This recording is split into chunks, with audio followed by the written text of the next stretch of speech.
शिव कहते हैं,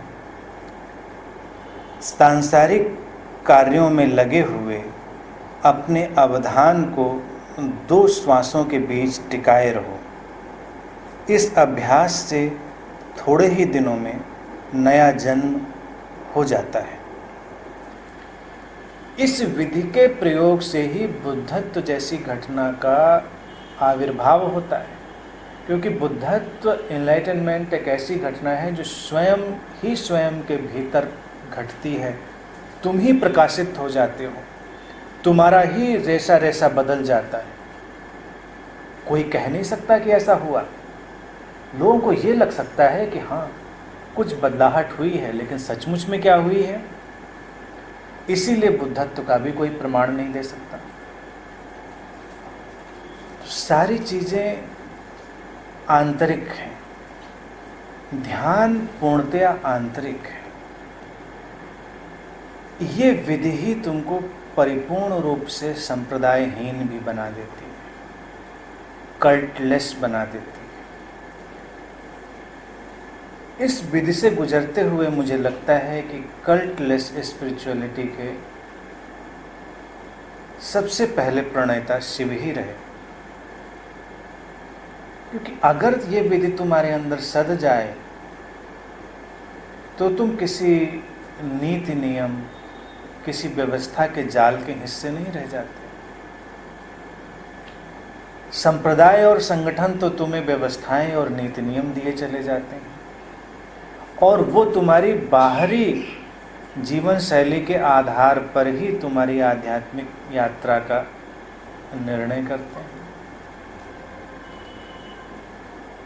कितनी हैरान करने वाली बात है कि जीवन अपनी परिपूर्णता में होना चाहिए, और ध्यान को इतना सीमित नहीं बना देना चाहिए कि अगर कोई व्यक्ति मंदिर जाता है, मस्जिद जाता है, किसी आश्रम जाता है तभी वो ध्यानी है।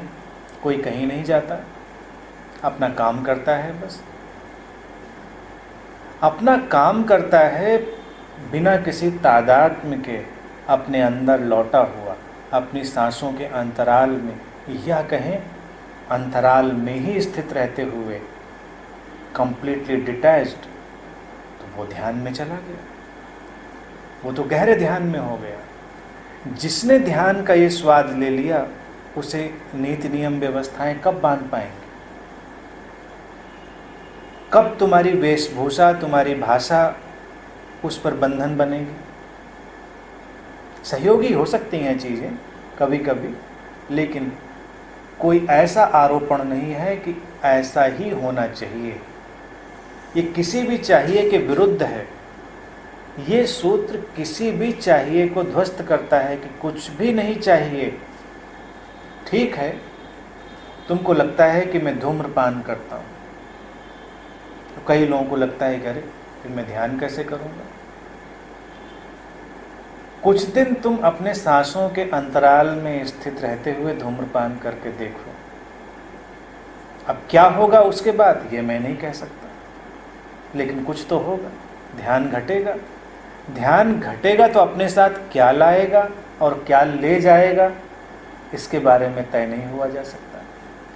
कोई तुम्हारे ऊपर आरोपण करेगा कि ध्यान करना है तो मांसाहार बंद कर दो, अब तो बड़ी मुश्किल है। तुम हिंसक प्रवृत्ति बंद करने की बात नहीं करते हो, तुम मांसाहार बंद कर दो उसकी बात करते हो। हिंसक प्रवृत्ति बंद होनी चाहिए। तुम मांसाहार करते हुए भी अपने सांसों के अंतराल में जाओ। अब जो बहुत हिंदूवादी हो जाते हैं वो कहेंगे गाय का वध नहीं होना चाहिए, हत्या नहीं होनी चाहिए। तो कभी मैं सोचता हूँ ये मुर्गे, बकरे, बकरी ये कब से मुसलमान हो गए? उन्होंने तो कभी नहीं कहा उनके मारे जाने पर तुम्हें कोई आपत्ति नहीं है, कोई कष्ट नहीं है। यानी कि तुम हिंसा के विरुद्ध नहीं हो, तुम एक पर्टिकुलर चुनाव के विरुद्ध हो। चुनाव ही तुम्हारे अंदर संस्कार डालता है, वही तुम्हारे अंदर कंडीशनिंग पैदा करता है। तुम किसी और देश में पैदा हुए होते तो तुम्हारे अलग किस्म के संस्कार होते, अलग किस्म की कंडीशनिंग होती। यहाँ हो तो अलग किस्म की कंडीशनिंग है। तो ध्यान का तो किसी कंडीशनिंग से लेना देना नहीं। जब चेतना जागेगी तुम्हारे अंदर तो बदलाव आएंगे। वो बदलाव परिधिगत पेरिफेरल चेंजेस से उतना ताल्लुक नहीं रखते, उसमें तो कोई भी चीज़ हो सकती है।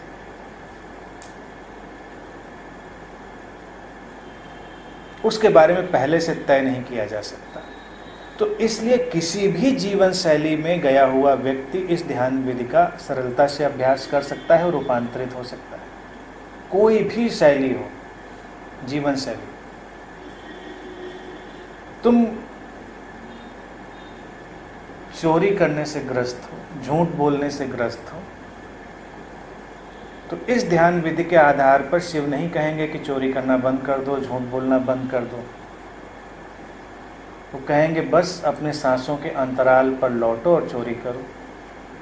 अपने सांसों के अंतराल को महसूस करते हुए झूठ बोलो और तब तुम्हारे लिए वो संभव ही नहीं रह जाएगा, क्योंकि आइडेंटिफिकेशन ही तो तुमसे झूठ बुलवाता है, आइडेंटिफिकेशन ही तुमसे चोरी करवाता है। तुम उससे हट गए तो तुम कर ही कहाँ पाओगे, तुम कर ही नहीं पाओगे।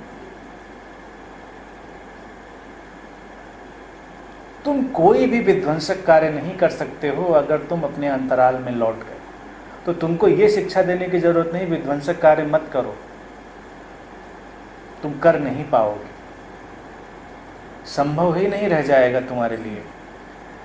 लेकिन विध्वंस तुम बाद में दूसरों के लिए करते हो, पहले तो अपने लिए ही करते हो।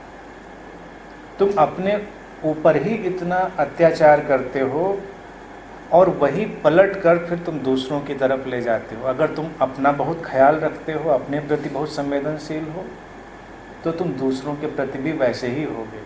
तुम अपने लिए नहीं हो तो दूसरों के लिए भी नहीं होगे।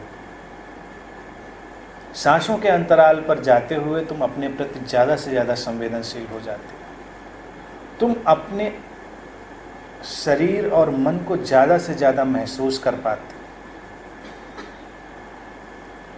अगर अभी तुम पीछे लौट कर देखो तो कितना वक्त हुआ तुमने अपने शरीर या मन को बहुत ठीक से महसूस किया था।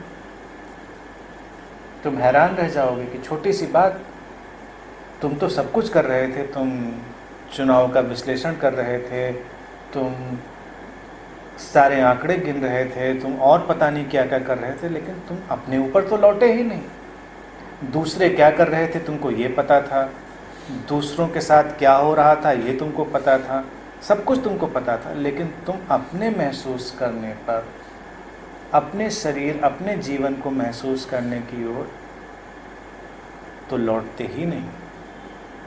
जब नहीं लौटते हो तो जीवन का सम्मान धीरे धीरे तुम्हारे अंदर से जाता रहता है। एक बार जीवन का सम्मान व्यक्ति के अंदर से चला जाए तो व्यक्ति कुछ भी करते हुए विध्वंसक हो जाता है। वो पूरी तरह से आचार नियमों का पालन कर सकता है जो धार्मिक लोग कहते हैं, और फिर भी बड़ा विध्वंसक हो सकता है,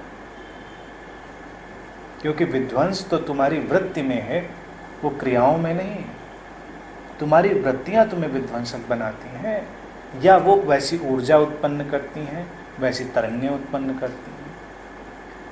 अगर तुम सारे कार्यों को करते हुए अपने अंतराल में डूबने की कोशिश कर तो तुम्हारी वृत्तियां रूपांतरित होने लगेंगी। तुम अपने मनोभावों को उठने के साथ ही महसूस करना सीख लोगे। तुम्हारे अंदर मनोभाव उठ रहे हैं और तुम उनके लिए पहले से ही जागने लगे। तो मैं समझता हूँ इन अर्थों में ये विधि नितांत चमत्कारिक है और अभूतपूर्व रूप से क्रांतिकारी है।